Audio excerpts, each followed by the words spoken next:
Bonjour à tous. Alors merci pour l'invitation et nous laisser l'opportunité donc de présenter les résultats issus de la fouille programmée de Oisier, qui est supportée par une large équipe dont tous les noms sont repris ici, en tout cas je l'espère.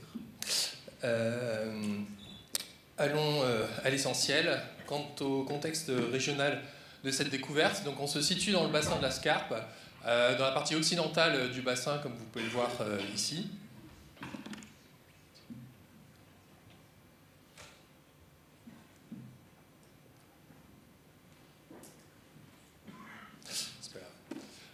Partie occidentale donc, du bassin de la Scarpe, ça a une assez forte incidence. Bien sûr, on est sur les monts, entre guillemets, les vallées du nord de la France, donc l'extrême nord du bassin parisien et sur le départ du bassin de Mons.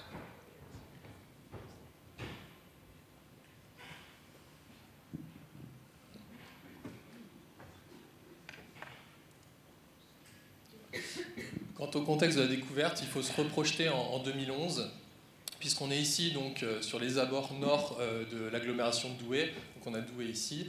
On est situé donc sur la commune de Oisier. C'est une zone qui est actuellement privilégiée pour l'aménagement et notamment pour les zones commerciales et industrielles.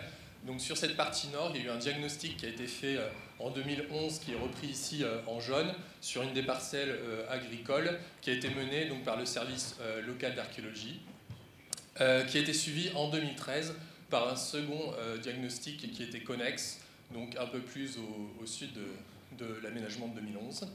Et vous allez voir les découvertes qui ont pu être faites donc, par le service local. Donc, voici la séquence qui a été observée. Alors, une séquence assez intéressante, puisque tout de suite, ce qui a intrigué pour la partie basse de la séquence qui avait été ouverte à l'époque, c'est le niveau de tourbe assez épaisse, puisqu'on a quasiment 1 mètre d'épaisseur de tourbe sur l'ensemble du secteur. Et donc, il y avait eu quelques sondages profonds qui avaient été faits à l'époque, avec une interprétation dans un premier temps par le service local, pour une attribution de la tourbe au Belling, avec ensuite des dépôts qui seraient sablo-limoneux, qui correspondraient au Drias récent. Il y a quand même une date qui avait été demandée à être effectuée au niveau de la tourbe pour avoir une confirmation de l'âge, et l'âge finalement n'était pas en correspondance avec ce qu'on attendait, puisque l'âge était antérieur à 43 000 ans en carbone 14 sur bois. Donc, pour comprendre un peu ce qui se passait sur ce secteur-là, il a été profité de l'occasion en 2013 du second diagnostic pour refaire une fenêtre, une petite pyramide inversée sur le diagnostic de 2013, observer cette fois-ci en collaboration avec Laurent Descott, notamment le géomorphologue de l'INRAP, et Pierre-Antoine, qui est chercheur au CNRS, des observations sur cette séquence, ce qui est également aussi les agents du service régional d'archéologie. Et ça a permis, à partir des 2 sondages qui ont été réouverts, de remarquer que cette séquence était bien corrélée au Pléistocène et non pas, pour la partie récente, pour la partie de tourbe, pardon, au Drias récent pour la partie supérieure et donc au Belling pour la tourbe. Et ce, pourquoi? Tout simplement parce que les dépôts qui étaient au-dessus, les dépôts sablo-limoneux qui étaient au-dessus, sont des dépôts qui peuvent être attribués au plénie glaciaire vexélien, puisqu'on est en présence en fait de l'œuf, donc de dépôts éoliens qui se mettent en place pendant les phases glaciaires, et donc on était forcément antérieur à la dernière glaciation, en tout cas pour les dépôts de tourbe, puisque ces dépôts de l'œuf étaient corrélés à la dernière glaciation. Donc cet âge, d'un point de vue déjà pédostratigraphique, si on peut dire, ou lithostratigraphique, était forcément pléistocène. Quand on a rouvert cette séquence, on a profité pour faire des prélèvements, et d'un point de vue de la malacofaune, les malacophones qui étaient situés dans ces tourbes et dans ces limons organiques étaient pleinement d'âge pléistocène, puisqu'on a des espèces qui ne sont plus présentes en fait dans le corpus actuel dans la région.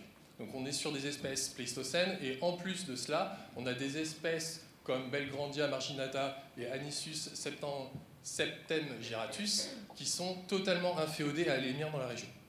Donc rien qu'avec la malécofaune, déjà on était sûr entre guillemets, de l'attribution à la fois pléistocène et à la fois éémienne, c'est-à-dire du dernier interglaciaire de cette séquence de tourbes. Quand on regarde la faune, c'est un peu la même chose, étant donné qu'on est ici avec un corpus de faune typiquement pléistocène, que l'on retrouve dans la région de façon classique, mais qui, elle, par contre, est difficilement attribuable à un interglaciaire précis, puisqu'on est là sur des faunes qu'on retrouve un peu dans tous les derniers interglaciaires du Pléistocène. Quant à l'industrie lithique, c'était un peu compliqué, puisqu'on avait l'industrie qui avait été trouvée, quelques éclats, notamment typiquement le Valois, donc inféodé au paléolithique moyen, si on peut dire, accordé au paléolithique moyen, mais on les avait trouvés de façon secondaire, c'est-à-dire notamment dans le godet et dans les dépôts qui avaient été mis sur le côté dans la tourbe. Donc on savait globalement qu'il y avait potentiellement de l'industrie lithique, mais on ne connaissait pas sa position exacte dans la séquence. Donc fort de ces premières investigations, on pouvait dire en 2013, suite à ces diagnostics, à ces observations qui avaient pu être faites dans ces deux sondages, qu'en gros, on avait une nouvelle séquence pour Élémien dans le nord de la France et un potentiellement second site d'occupation humaine dans le nord de la France, puisqu'on avait eu donc l'occupation de Caour qui avait été trouvée précédemment. Donc, ok, on avait une séquence élémienne. Maintenant, il s'agissait de monter un programme de recherche pour réellement comprendre les occupations qui se situaient dans cette zone géographique. Le premier objectif était de délimiter l'extension de la vallée élémienne, localiser les occupations, et ensuite les documenter si on les retrouvait, ainsi que l'environnement de ces occupations. Alors, replaçons un petit peu l'importance de ce gisement. Il est important, pourquoi? Puisque si on avait une nouvelle séquence élémienne, c'était en fait la deuxième séquence élémienne qu'on a eue dans le nord de la France, depuis la fouille donc, de Caour dans les années 2010. Et ça a replacé finalement l'ensemble dans un débat qui avait été mené dans les années 90, notamment par Clive Gamble, qui estimait que durant l'Élémien, il n'y avait aucun site en fait, dans les contrées septentrionales de l'Europe, dû au fait que la forêt était trop dense, et donc les Néandertaliens n'étaient pas en capacité de s'adapter et d'aller peupler ces contrées septentrionales de l'Europe. Alors ça avait été remis en cause dans un article de Rob Brooks et Sabrine Gozinski en 2011, avec des sites, notamment en Allemagne et en Europe centrale, qui avaient été revus, mais sur la façade plus atlantique, on va dire, de l'Europe, il n'y avait pas eu de découverte depuis. Alors, concrètement, comment s'est passé ce programme de recherche? Le premier objectif, c'était de cerner finalement l'ensemble de ces dépôts qui étaient tourbeux sur l'ensemble de la zone, voir un petit peu leur extension. Pour ce faire, on a mené donc un programme de M31, donc de résistivité électrique sur les parcelles qui étaient accessibles et celles qui allaient être aménagées dans le futur proche. Donc c'est ce que vous voyez ici. Ensuite, on a fait 2 panneaux de résistivité électrique pour avoir une sorte de profil, entre guillemets, de coupe de la vallée en transversale. Donc c'est ce qui est repris en bas. C'est la coupe que vous voyez en bas. Ça nous a permis donc de délimenter les extensions et de voir donc le cours de la vallée donc, qui part du bas à gauche et qui finalement suit à l'heure actuelle l'accès à la rocade de Douai, donc la rocade nord de Douai. Donc, globalement, l'axe de la vallée est reprise et grâce ensuite à une campagne de carottage et de sondage profond, on a pu à la fois vérifier donc, les observations qu'on avait sur le M31, corrélé au LIDAR qui fonctionne plutôt pas trop mal, c'est le fond que vous avez ici, et on a pu observer que ces dépôts se dispersaient de la façon suivante. On avait donc des dépôts de tourbes et de travertins qui se situaient ici. Ensuite, on a un îlot qui est représenté ici, une sorte d'homme d'argile tertiaire qui est assez fortement présent.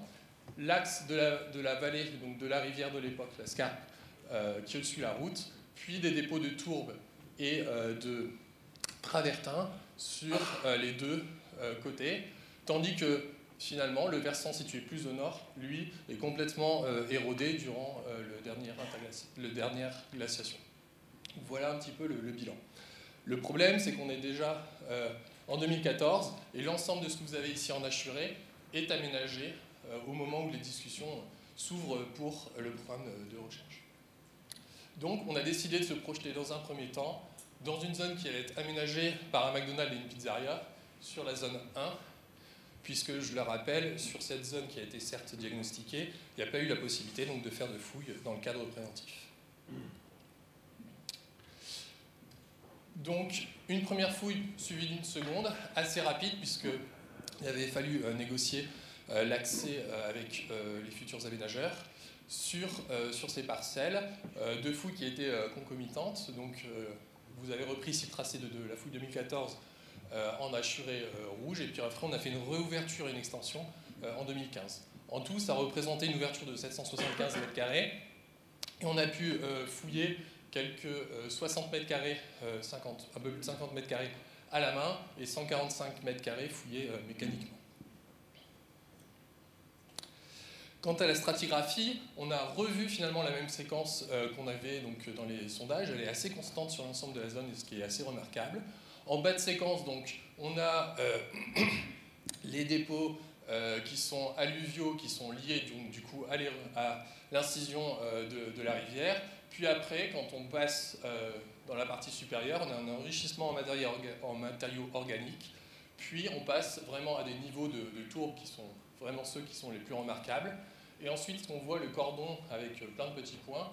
Ce sont en fait le niveau d'érosion de la craie.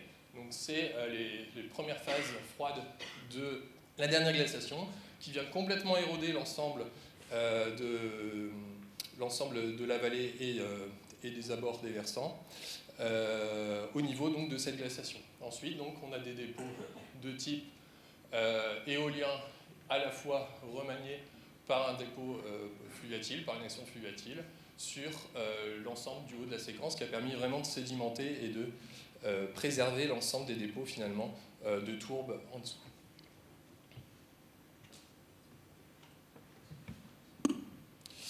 Alors quant aux restes paléoenvironnementaux qui sont préservés donc, dans ces niveaux de tourbes, c'est assez impressionnant et remarquable par leur préservation, puisqu'on a évidemment des pollens qui sont préservés, mais également des restes d'insectes, comme vous pouvez le voir ici, qui sont en très grand nombre dans la tourbe, des mollusques, des glands de chêne, en fait tous les fruits, les noisettes, etc.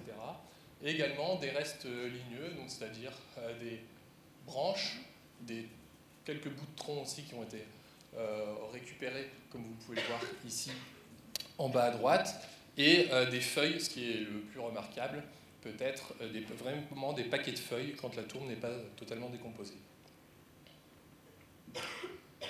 Alors qu'est-ce que nous apprend tous ces restes paléoenvironnementaux? Je vais essayer de faire un bref bilan pour voir ce qu'on peut en tirer. Bien sûr, des analyses qui sont encore en cours, donc on va essayer de voir ce qui se passe.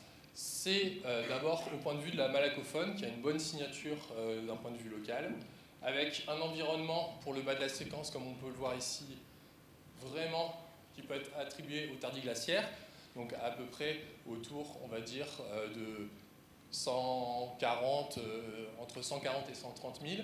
Et on voit, en fait, une phase dans ces faunes de réchauffement et aussi une fermeture du milieu, entre guillemets, au fur et à mesure de la séquence. C'est-à-dire qu'on a les températures qui augmentent, une eau qui est quand même bien présente, puisqu'on est majoritairement sur des espèces qui sont aquatiques, ici, dans le registre. Mais ce qu'on voit, c'est après une rupture, il y a quelques niveaux stériles, puis après, une fois qu'on est vraiment dans les phases de tourbe, donc une phase où on est plus en présence de berges et une forêt qui est vraiment bien mise en place, un tout autre registre. Donc on est là, finalement, sur la phase de réchauffement climatique, donc entre 140 000 et 130 000, puis après, on a le milieu, entre guillemets, de l'émien, pour les niveaux de tourbe, puis après il y a une troncature, donc on n'a pas la fin de l'émien sur cette séquence-là. Quand on regarde le niveau des pollens, on observe la même séquence globalement qu'on a avec le même enchaînement des espèces et de mise en place des espèces qu'on peut avoir pour la mise en place de l'Holocène, notamment avec l'arrivée donc, de l'orne, puis du chêne, ensuite des noisetiers, puis des aulnes. Donc voilà, après pour les espèces on va dire des graminées, on observe exactement la même chose. Et ce qui est intéressant, c'est que les niveaux qui sont en bas sont bien déterminés sur les espèces de graminées qui nous montrent que, notamment avec Artemisia, qu'on est en présence d'une steppe de type glaciaire. Et après, donc, on a la forêt qui se met en place durant l'émien. donc forêt mixte, chêne mixte, une chênaie mixte comme on a à l'heure actuelle. Quant au niveau de la faune, les restes sont assez diversifiés et représentent bien, donc avec le chevreuil, le cerf et le roc qu'on avait déjà retrouvé dans les sondages, de façon complémentaire. Donc on a retrouvé le cheval, dont une espèce qui est pour l'instant pas déterminée, mais également le rhinocéros de prairie, de l'ours brun, du castor qui est assez intéressant puisqu'on a des restes donc, avec des traces de découpe, donc, qui montrent bien qu'on a une chasse au castor sur le secteur, et des restes de tortues et beaucoup d'oiseaux qui restent à déterminer, des oiseaux de marée, donc des cygnes, des canards, etc. Quant au niveau archéologique, on avait seulement quelques artefacts qui ont été trouvés sur la séquence, mais qui sont plutôt, en 2014, sur le bas de la séquence. Donc on a 2 niveaux sur le bas de la séquence qui sont à peu près datés autour de 130 000.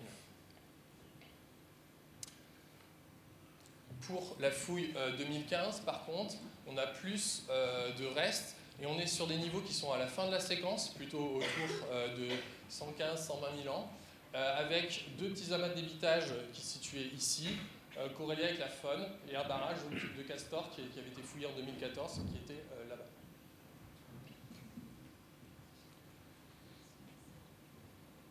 Donc voici à quoi ça ressemble, c'est noir sur noir, puisque le silex est noir, c'est tout petit, les artefacts font 2 cm, donc c'est assez difficile, donc l'ensemble a été tamisé pour pouvoir avoir l'ensemble de l'industrie lithique si possible. Donc comme vous pouvez le voir ici, l'échelle c'est 5 cm, donc même ici, donc, un remontage, vous voyez, c'est des tout petits blocs de matières premières qui sont exploités et qui font qu'on a des supports qui sont finalement produits sur un schéma qu'on appelle discoïde, donc assez simple, et qui mène en fait à la production de petits couteaux à dos qui sont utilisés sur place, mais c'est une industrie toute petite comme on retrouve finalement dans l'ensemble de l'Europe pour cette époque. Après ces fouilles, donc 2014-2015, on avait plus accès puisque McDonald's s'est définitivement implanté et la pizzeria aussi sur ce secteur-là. Et donc on s'est projeté de l'autre côté, proche du puisard, ce qu'on avait appelé le puisard, qui était sur la fouille historique effectuée par la DAPCAD à l'époque, donc autour du numéro 3 là-bas. Le but de cette séquence, c'était d'obtenir un transect sur la vallée pour bien comprendre en fait la relation entre le chenal et ensuite le versant. Donc vous pouvez voir ici donc, le début de la berge qui est bien en cours de fouille ici. Puis après, la surprise finalement pour cette année 2017, c'est que la berge ne remonte pas, je vais revenir après là-dessus, la berge ne remontait pas tout de suite, mais replongeait. Et donc on avait finalement un autre bras ici qui passait de la scarpe. Et donc on est plutôt dans une configuration avec une rivière à plusieurs bras, contrairement à ce qu'on pensait, ce qu'on imaginait, ce qui amène à penser qu'on est là donc sur une emprise de la rivière beaucoup plus large qu'on ne pouvait l'imaginer au départ.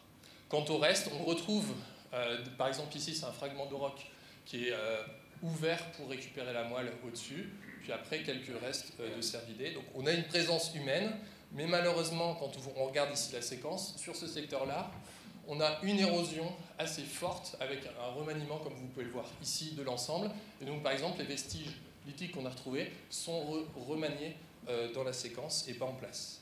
Et comme la berge, finalement, se situe plus loin sur ce secteur, on n'a pas, malgré les quelques 20 mètres qu'on avait pu mettre à jour en 2017, pu atteindre la réelle berge, donc là où il y a potentiellement les occupations de plus longue durée.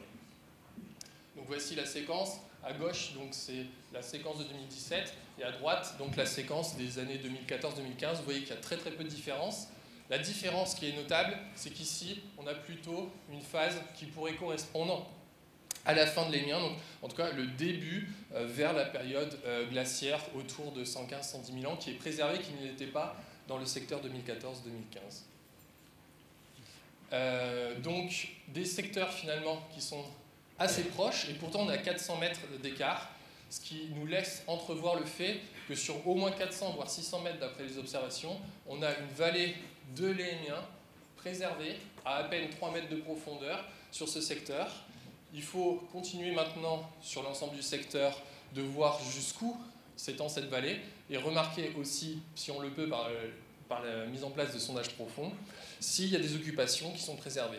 En sachant que malgré le peu d'ouverture qu'on a fait, à chaque fois qu'on a ouvert, on a eu des vestiges archéologiques, et on a aussi des vestiges finalement à peu près partout dans les Liémiens, puisque du début jusqu'à la fin des Liémiens, on a une présence d'hommes de Néandertal qui viennent chasser dans ces marais. Donc je vais en terminer là, et j'espère être là dans quelques années pour vous présenter la suite des résultats. Je vous remercie de votre attention.